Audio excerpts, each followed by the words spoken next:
Jadi hadirin sekalian, kita harus mengenal Allah. Inilah perkara yang paling penting dalam kehidupan kita, mengenal Allah. Siapa saja yang mengenal Allah, dia pasti akan mencintai Allah. Siapa saja yang mencintai Allah Subhanahu wa taala, dia pasti akan takut kepada Allah. Pak, takut kepada Allah ini berbeda dengan takut kepada makhluk. Orang kalau takut sama makhluk, dia lari menjauh. Tapi orang yang takut kepada Allah, dia akan lari mendekat, merapat, menyerah, angkat tangan kepada Allah.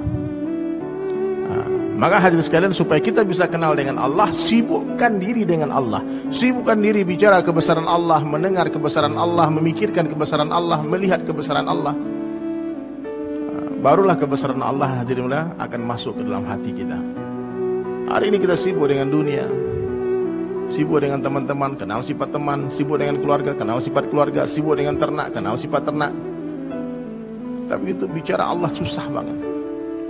Orang hari ini Pak menyebut Allah itu diganti-ganti, tergantung yang di atas. Udah dari sononya, paling top dia bilang Tuhan. Gak ada Tuhan, yang ada hanya Allah. Maka mulai hari ini kita semua stop bicara selain Allah.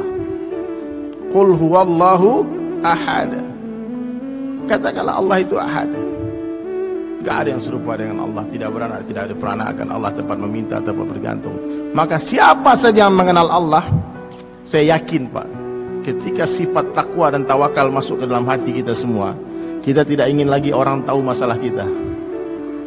Orang yang bertawakal itu siapa? Guru saya sampaikan, orang yang bertawakal itu orang yang tidak mau menceritakan masalahnya kepada siapapun kecuali kepada Allah. Bahkan dia tidak mau orang tahu masalah dia, Pak. Rasulullah salat di belakang, salat berjamaah, di belakangnya ada sahabat-sahabat. Tiba-tiba jatuh pingsan tuh Pak, Abu Hurairah radhiyallahu. Pingsan. Orang-orang sangka dia sedang sakit ayan, epilepsi. Ketika dia angkat hadirin mulia, ternyata di dalam sarung beliau ada 3 batu untuk mengajal perutnya. Lagi lapar. Beliau tidak mengadukan kelaparannya kepada Rasulullah, kepada sahabat-sahabat yang lain. Ya, itu tawakal hakikatnya itu seperti itu hadirin. Pernah Nabi datang kepada putrinya Fatimah radhiyallahu anha Az-Zahra. Nabi ucap salam 3 kali tak ada jawaban. Akhir terdengar lirih dari dalam rumahnya, Waalaikumsalam. Terbuka pintu hadirin mulia, ternyata Fatimah radhiyallahu anha, Sayyidatina Fatimah putri Rasulullah, tak sanggup meluruskan hijabnya dan mulutnya, bibirnya pucat pasi, gemetar, tiba-tiba terjatuh. Nabi peluk dia dan angkat menangis. Ada apa putriku? Kenapa kau begini? Ternyata udah 3 hari nggak makan. Dia tidak mengadukan kesusahannya kepada ayahnya. Ayah suamimu mana? Sedang berdakwah, belum pulang. Subhanallah. Nabi SAW katakan, Ya Allah, maha suci engkau yang telah memberikan kefahaman agama yang mendalam kepada putriku.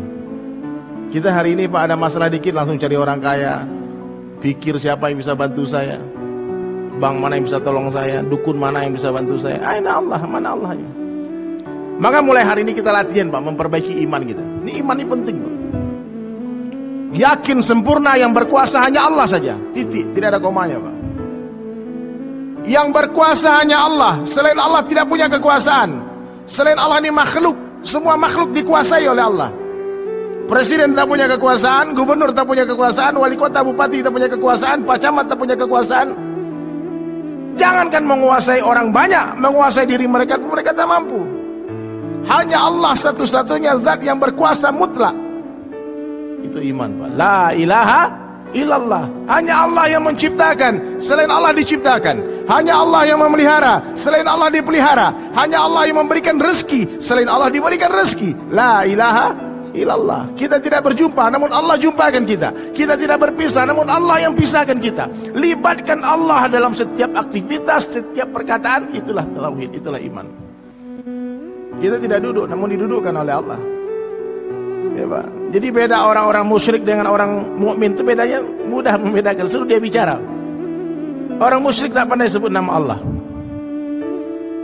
Kita tidak berjalan hadirin, namun kita diperjalankan oleh Allah. Kita tidak hidup, namun kita dihidupkan oleh Allah. Dan gak lama lagi kita semua akan mati. Ini kalau saya lihat wajah-wajahnya ini gak lama lagi.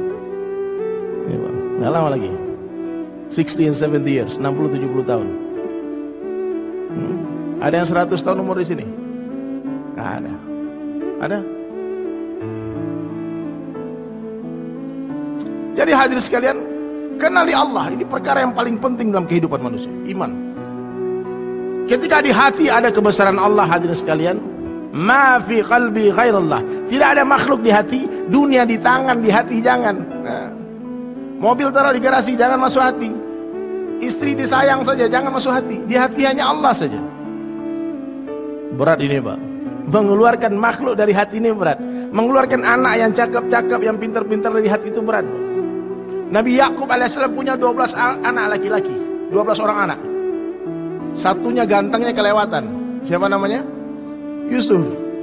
Sehingga 11 orang anaknya Nabi Yakub ini cemburu Pak. Betapa sayangnya Yakub kepada Yusuf. Cinta betul kepada Nabi Yusuf alaihissalam. Sehingga Allah cemburu, hadirin sekalian. Allah pisahkan mereka 40 tahun Pak. Nabi Ibrahim alaihissalam menunggu kehadiran putranya. Lahir itu Ismail alaihissalam, ganteng anaknya Pak. Cerdas anaknya, masih kecil. Allah tes nih, Ibrahim ini mencintai anaknya melebihi aku atau tidak. Suruh tinggalkan di tempat yang tidak ada tanda-tanda kehidupan, di Bakkah al-Mubarak. Belum Makkah namanya waktu itu Pak, Bakkah. Belum ada bangunan Ka'bah yang seperti hari ini yang kota itu. Nabi Ibrahim diperintah meninggalkan putranya dan istrinya yang tercinta Hajar, ibunda Hajar, bertahun-tahun Pak. Ada yang katakan 13 tahun. Tidak ikut menafkahi anak, tidak ikut menyayangnya anak, membesarkan anaknya. Pulang-pulang, anak sudah mulai tumbuh remaja. Jadi anak yang saleh. Terpincut lagi hatinya Nabi Ibrahim melihat anaknya yang saleh itu Pak. Allah tes lagi, hei Ibrahim, sembelih itu anakmu. Berani gak itu? Betul gak kau mencintai aku melebihi anakmu? Hati-hati Pak, kalau punya anak nih jangan biasa-biasa saja, jangan terlalu cinta. Jangan takut kali Pak sama anak. Jangan takut sekali kehilangan istri. Takutlah hanya kehilangan Allah. Dalam satu hadis qudsi Allah jelaskan, sekiranya kalian semua mendapatkan aku, kata Allah, kalian akan dapatkan segala-galanya. Tapi apabila kalian kehilangan aku, kalian akan kehilangan segala-galanya. Tidak masalah kita kehilangan seseorang karena Allah, jangan sampai hilang Allah karena seseorang. Tidak masalah kita kehilangan pekerjaan karena Allah, jangan sampai hilang Allah karena pekerjaan. Tidak masalah kita kehilangan pangkat jabatan, popularitas karena Allah, jangan sampai hilang Allah karena itu semua Pak. Iya Pak. Ini penting Pak, ini gak main-main ya Pak. Lihat memuji seseorang, Masya Allah. Lihat keindahan sesuatu yang menakjubkan, subhanallah. Berjanji jangan lupa ucapkan insya Allah. Hilang barang hilang seseorang, innalillahi wa inna ilaihi raji'un. Kalau panas katakan Allah yang kasih panas, bukan api yang kasih panas. Nabi Ibrahim dibakar api Pak, menggigil kedinginan. Bukan es yang masih dingin, Allah yang ngasih dingin. Apa kata Jibril alaihissalam? Ya Rabb, ya Allah, kekasihmu Ibrahim menggigil kedinginan. Ketika Allah perintahkan itu api, ya narkuni bardan, hai api jadilah dingin. Baru Allah lanjutkan firman-Nya, wa salaman ala Ibrahim, berilah keselamatan kepada Ibrahim. Satu orang bertanya kepada beliau Nabi Ibrahim alaihissalam, hai Ibrahim, kapan saat terindah dalam kehidupanmu? Dikatakan ketika aku dibakar. Api tak mampu membakar tanpa izin Allah, pisau tak mampu melukai tanpa izin Allah. Sudah diasah itu, hadir sekalian. Pisau itu sudah diasah sama Nabi Ibrahim alaihissalam. Subhanallah.